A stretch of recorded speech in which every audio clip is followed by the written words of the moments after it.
All right. Well, why don't we move on? Let's talk a little bit about Alex's run. We're going to go on to Alex's North Homestead. We'll call it the North Ohio PQ at Recess Games. It's like just outside Cleveland. Like it's not crazy. Yeah, it's a good part of Ohio, right? You know, like the Ohio only has two good parts: Cleveland and Cincinnati. Everything else is garbage. I still say only if you believe that Toledo belongs in Michigan. We fought a war for that. Damn it. We did. I actually, I'm from Toledo, right? Like I was born in Springfield. I lived in Springfield, Ohio for 3 years, and then I lived in Toledo for 13 years after that. So 12 years. 12 years after that. But yeah.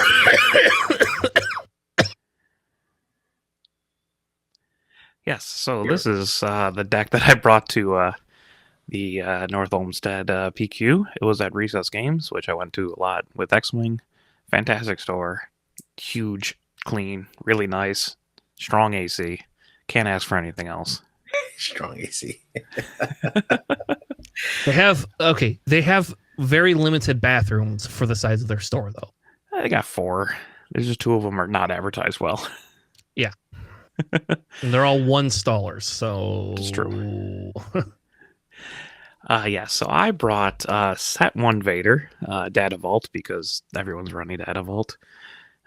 Which is why I played this deck, because everyone's running Data Vault. So I figured I'll just have a better end game than your Data Vault deck, and because we're both going to try to get there first, or we're both going to eventually play to get there, right? So this should theoretically have a better end game than most of the stuff that I go against. And this is like the kind of that first order package that you saw from, I believe that was Richmond.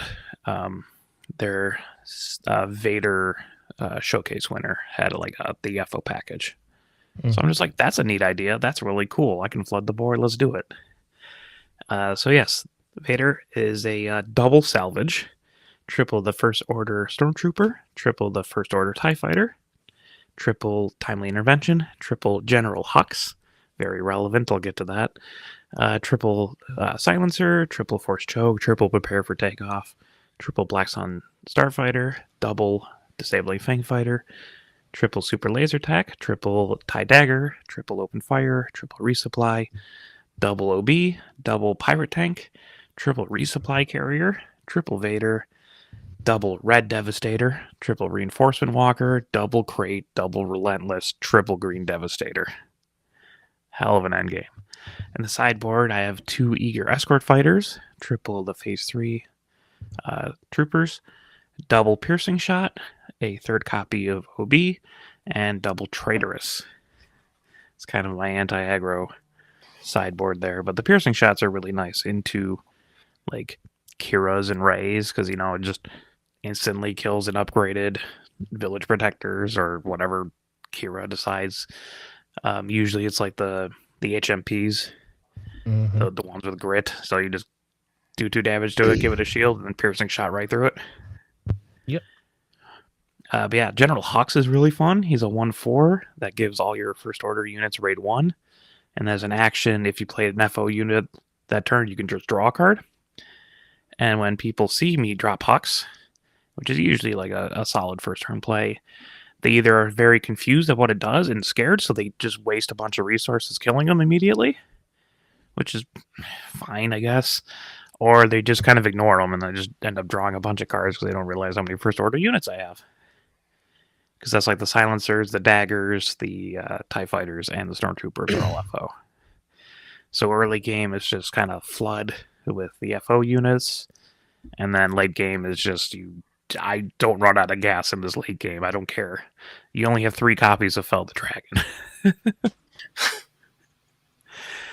But yeah, it can go. I played a lot of Red Palpatine, right? So I'm very used to playing Red Green Villainy, and this is just Endgame City, but also like I am able to control the boards very well. Like Sabine ECL is like a 50-50 matchup. Like I don't generally lose to that even. And then post sideboard it's a lot easier because I just take out, a couple of Relentless, couple Devastator, Great Dragons or whatever, and just throw in the phase 3s and the traitoresses and all that. It's a very fun deck. So I have 2 questions. Yeah. The first one is, how many cards are you running? 62, as one should. Okay.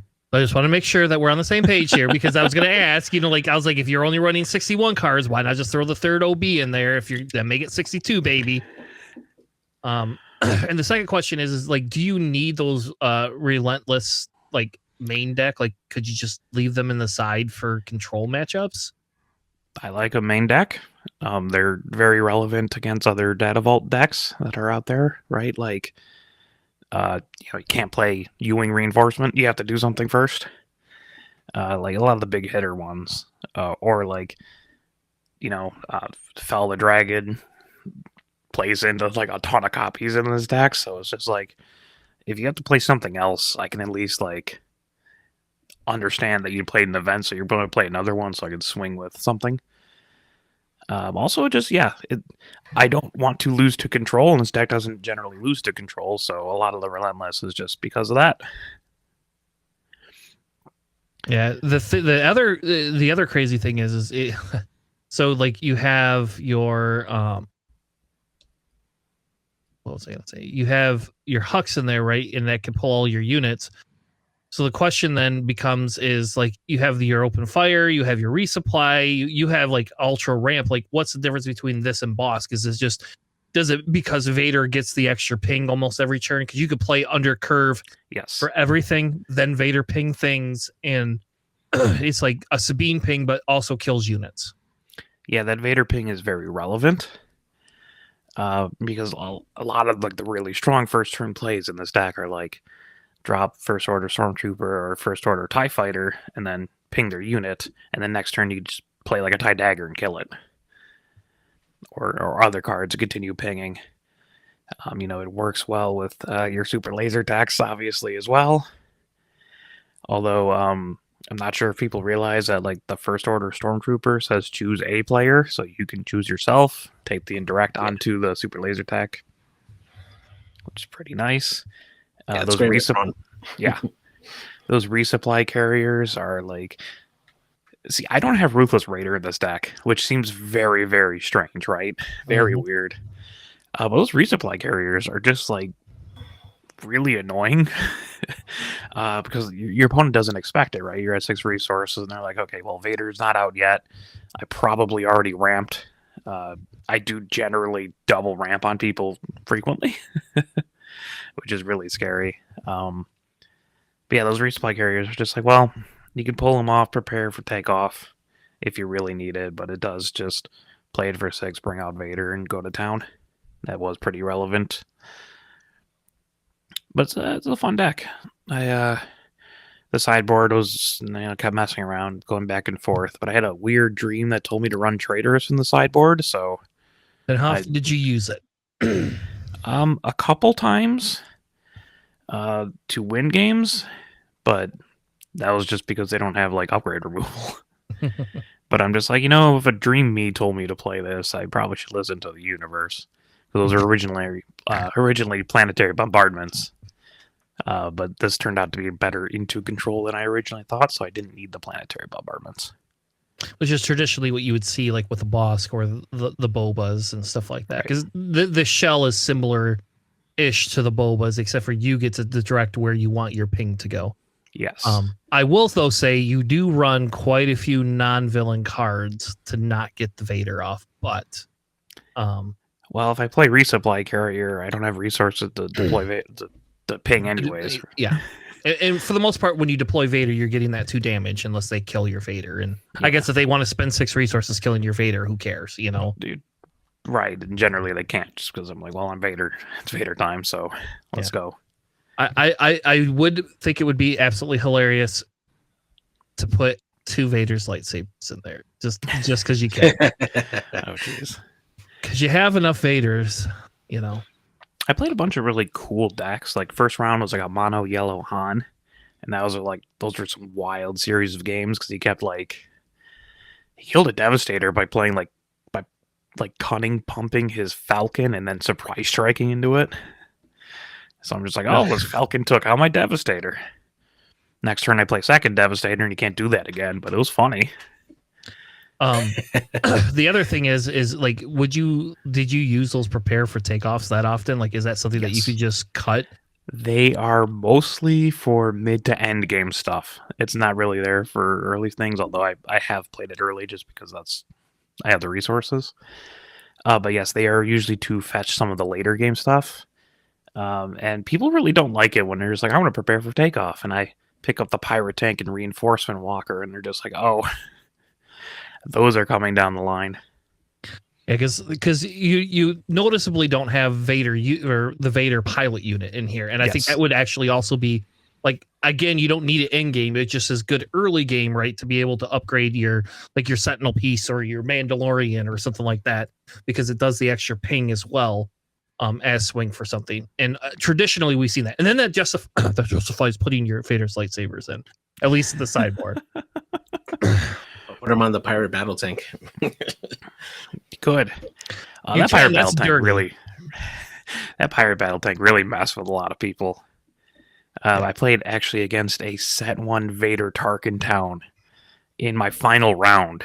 So we're both like 4-2 trying to get in the top 8. Oh yeah, spoilers, I bubbled out of top 8. I got 11th. Kind of rough. Friendly fired twice, which is really annoying.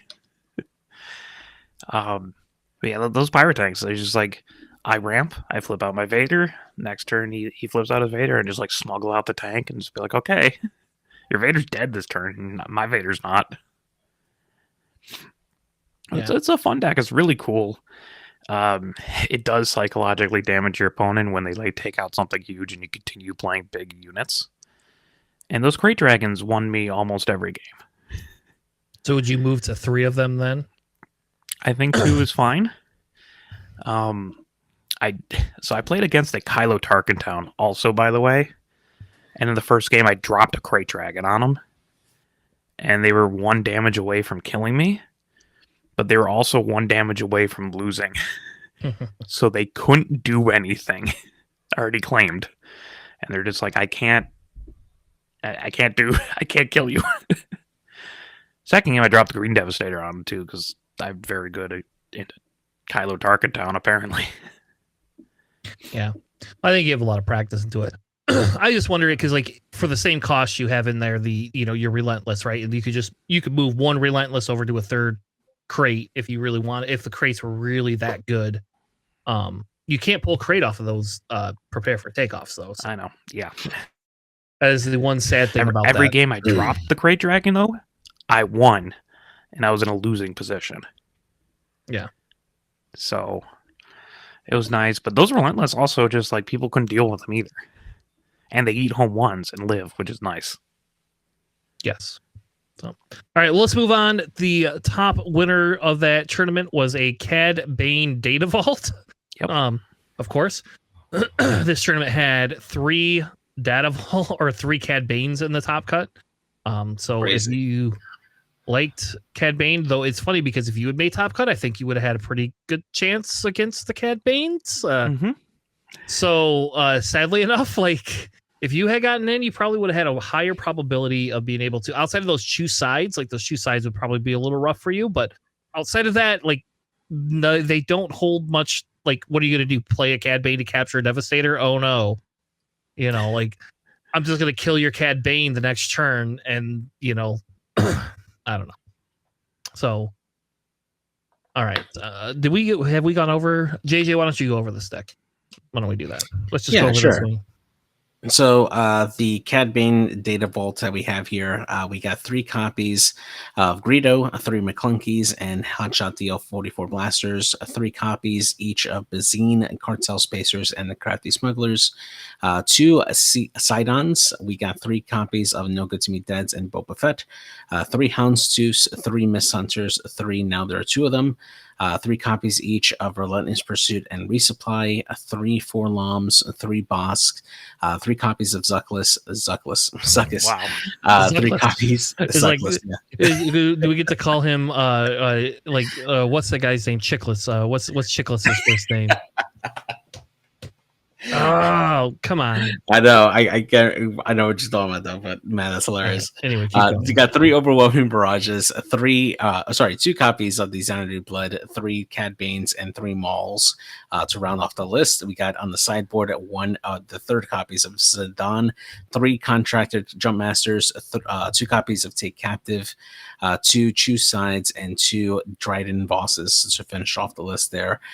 Really great, actually. You got a lot of options here with the Bounty Hunters being able to go out there and capture units as you need to. Cad Bane, of course, being a great unit to come in and capture units as well. And then in your sideboard, you got even more options between Take Captives and Dryden Boss, really benefiting from using those capture mechanics on there.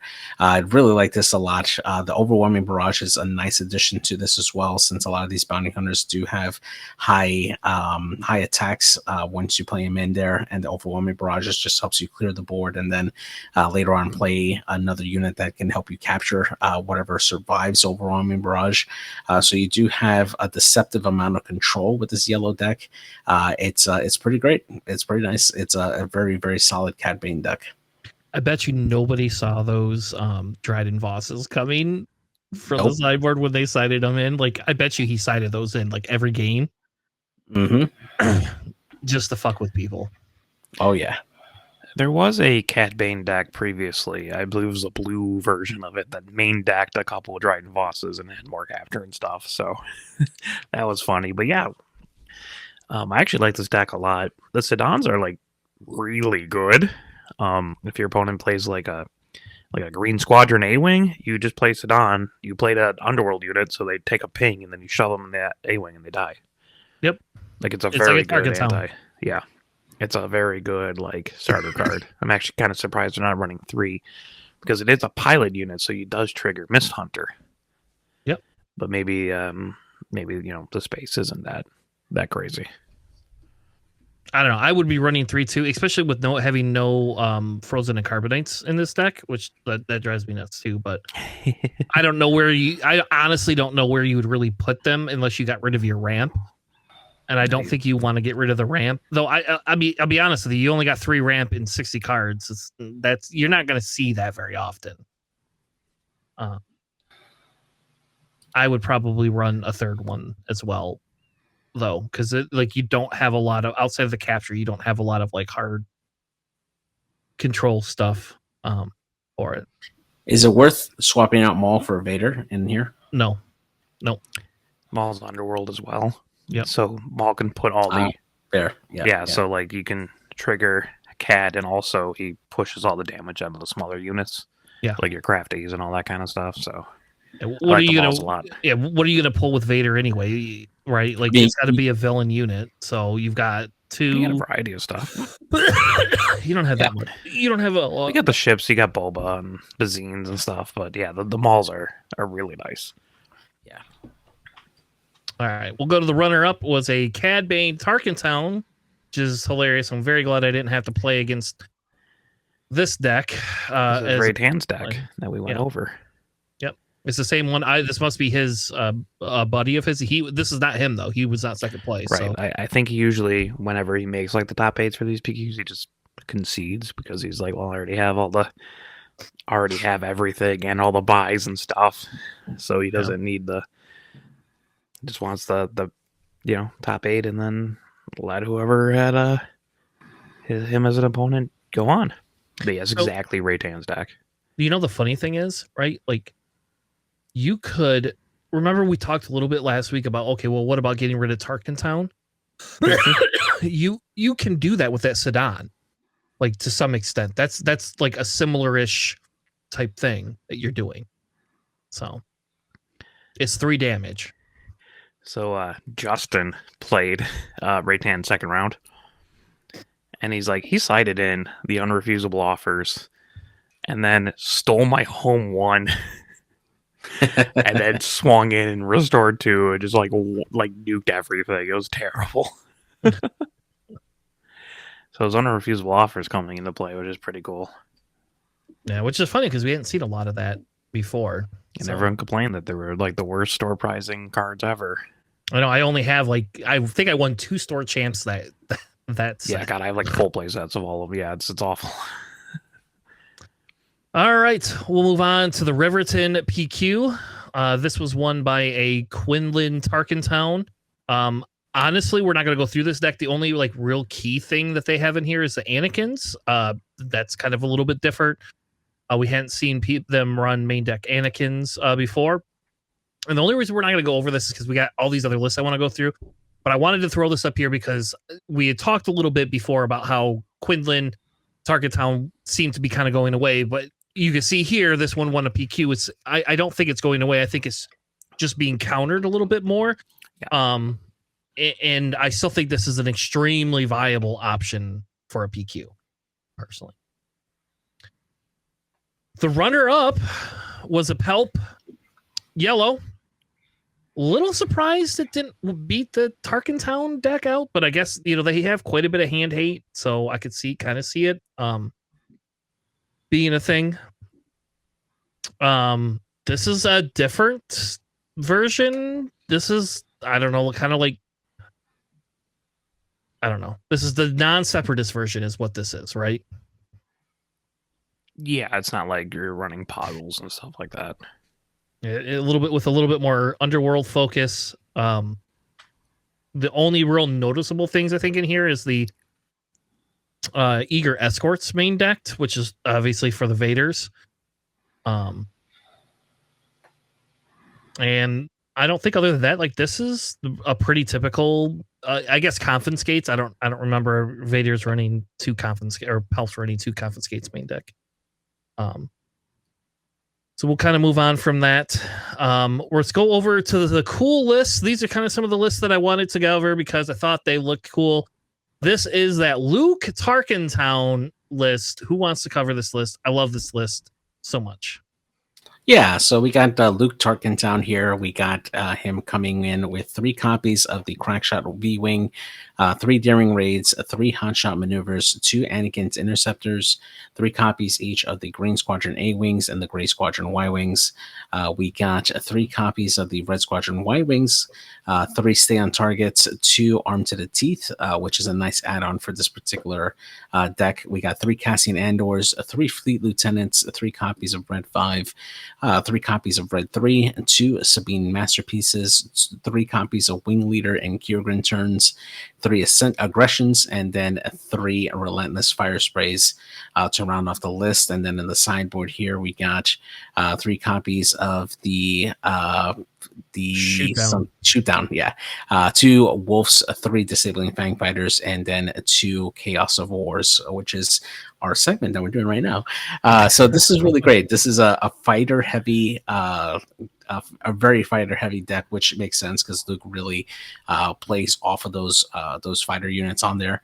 And it's a really aggressive. You're able to ping a lot of your enemy ships out there, and if you have a really good space presence, you can easily dominate the board on there. This wants to hit fast. This wants to finish the game early to ensure that it maintains its superiority. That's on the space side, and these units can actually be pretty tanky. They don't necessarily fall very fast, so you can really do stuff like the EMP pulse that does 1 damage to each of the units in space. This can take some beatings, and they can deal out some damages pretty fast and pretty easy, and then get reinforced either from wing leaders or do a really quick strike with the fleet lieutenants available on the ground side, which keeps on pushing in damage on there. This is a really interesting list. I would definitely like to play this on the board. It's hilarious. They've got 6 Y-Wings in here. I know. This feels like X-Wing all over again. Yeah, it does. Yeah, so this is like very similar to a mono red Poe deck that I was running for a while. It's very fast, very fun. That one, leveraged like Black 1 with the pings with Poe to like you actually activate Tarkentown very consistently and all that kind of stuff. I mean, this one just has Luke do it again, so it makes sense. What would be the like no, wait, never mind. I was gonna say something, but that doesn't work that way. The stay on targets are very fun because you can like stay on target a Y-Wing And then if they take any of the indirect into their base, you draw a card because that is your unit doing damage to their base. So you can draw a couple of them, which is pretty neat.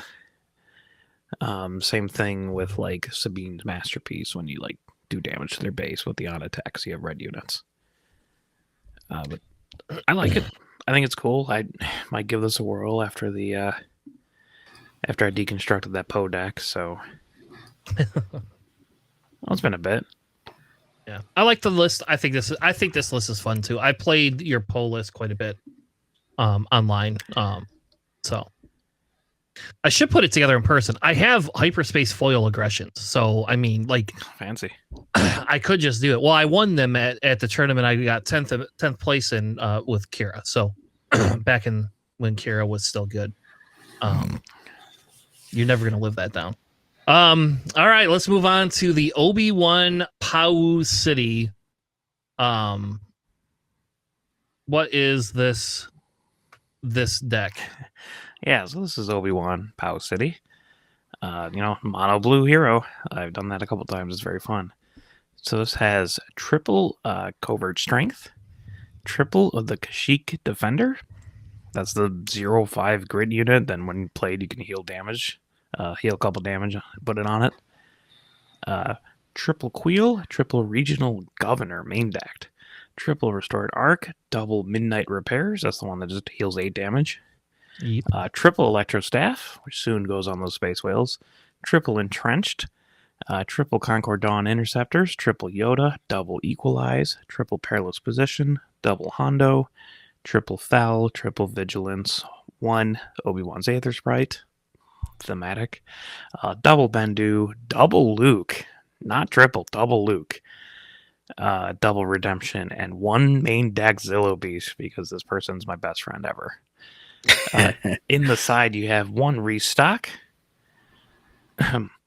2 Village Protectors, 1 Satine, double Takedown, a second Obi-Wan's Aether Sprite, the 3rd Luke, the 2nd Zillow, and 1 copy of Nebula Ignition, which I love in my raid deck. This one does not generate a lot of tokens or a lot of upgrades. It tends to just heal a lot. So it's a little bit less useful, but you can get there. It's a board wipe. It's fun. But yeah, this is just play a bunch of cool units, heal them all so they don't die, and outlast your opponent. I do not recommend only running a 2 Luke's main deck, though. Sorry. I don't agree. understand it. Just run with 51. I also don't agree with a single Obi-Wan's Aether's right. I don't either. I would run 3 of those. So yes, you could probably cut one of the covert strengths or something, or one of the regionals for a second Aether Sprite or a 3rd Luke. Yeah. Although not having 3 is also a little bit wonky to me. But I guess you also have Obi-Wan as a deploy on the same turn, so they kind of minor conflict. Yeah. I do like it. It does give Obi that extra health and makes him a little bit harder to deal with. Unless you're playing Kira and you just, kill him. So, with a fell dragon. Anyway, let's move on. You can't fell a leader. I'm sorry, not fell the dragon. What's the 6? Whatever the 6 cost unit stupid thing is. You know what? Rivals? There you go. Rivals Fall. Okay. That's what I run in my Kira. All right. This deck is wild too. This is a Maul Data Vault deck. This made 5 and 2 at a PQ. I was gonna say, JJ, if you have these cards, there you go. This is the deck. This is the deck I could see JJ like taking. This is definitely different. I was gonna ask you why you don't have any Palpatines in your damn Vader deck. Like we talk about Palpatine all the time. But this is more of the traditional. I would say more of like that traditional Bosk Data Vault style without the bounties. This has 3 Death Star Troopers, 3 First Orders, 3 of the Salacious Crumb, 2 Dogfights, which I love that Dogfight card if you have units on the board. You can't use Maul's ability, though, with Dogfight, right? Correct. Okay. But if he's out, you still have the Overwhelm. True. This is crazy. 3 Alarans, 3 of the Kylo's ties, 2 TIE bombers, 3 off-color entrenches, which I think is hilarious. 2 Cobb Vanth, 3 of the Super Laser Techs, 2 of the Von Reg's ties, which I'm assuming is just for the Vader. It's for your Vader units. You have no other pilots, and like, I mean, it's not a bad. I guess it's not a bad. It's not a bad. Also entrench it and tell them that they can't do much in space. That's true. You can entrench it, and then it has the overwhelm. It gets the overwhelm with it. Yeah, that's true. That's not bad, actually. That's probably what it's there for. That's probably what those are there for. Then, man. I mean, also like just entrenching one of your, like you can entrench like Maul Leader, right? And then he's just a 9/9, and anything they drop, they just get overwhelmed. But also because he's a 9/9, and all your units are getting overwhelmed, like it really enables a lot of things in the deck. Ugh. I like the entrenched a lot in this spot, honestly. Yeah. They also have 3 resupplies, 3 fallen lightsabers, 3 Tarkins, 3 OBs, 3 traitresses, 2 Vader pilots, 3 Ruthless Raiders, 3 Vader units, 3 Maul units, 2 Devastators, 3 Palpatine units, baby, and 2 of the Reinforcement Walkers. No Devastator, no real Devastators in this day. No this main deck green Devastators. And they only have 1 on the side, along with 2 Planetaries, a 3rd Red Devastator, 2 Pulse Returns, a 3rd Von Reg's tie, and 3 Confiscates. I do not like that they don't have green Devastators in this deck, but I guess it kind of makes sense, right? Like, I guess it kind of makes sense because you should probably win before then with all the overwhelm damage. Overwhelm, but I don't know. I don't run anything. I think without, like, if I'm running anything like this, I would always run Devastators, but that's just me. I like this deck, actually. I actually like this deck. So do I. I would probably play this, like, personally. I think this deck could actually be decent. I don't like the TIE bombers, I guess, but other than that, you can entrench them. Targets. They are. Yeah. I mean, also you just like turn 1 TIE bomber, turn 2 Vader pilots. Pretty annoying. True. The other thing you could do, like, you could put Pelp's guards in here too. You got 6 officials, so 8 officials, 9 officials actually. So 8 officials. You have 8 officials in here. You could do that. Whoa. Palpatine units technically also. Oh my god! Official. All right. Yeah, that's true. If I'm playing one of those at the same time, I don't know. You're right. If I'm playing one of those at the same time, I'm playing Palpatine. But like how Vance is also an official that you want to die, so that's probably a little anti-synergistic there. And I don't know. I kind of like this deck. I kind of want to actually build this deck and put this together. I've always loved Maul. The Tarkins are a little bit weird to me because a lot of your like your later units are the Imperial units. So I guess it's more like how I was using Prepare for Takeoff, where it's like more mid-range, like mid game, late game stuff. Because all your your FO Stormtroopers aren't Imperial, neither Salacious or the Silencers or Cobb Vanth or Von Reg's tie and all that kind of stuff. So maybe they're just pulling the later game stuff, which actually makes a lot of sense. It's kind of like a Prepare for Takeoff, right? Like without having to prepare takeoff. So yeah, but it's less of a reach because it's only 5 cards. Fair enough. So, all right. Well, I think those are all the lists I have for today.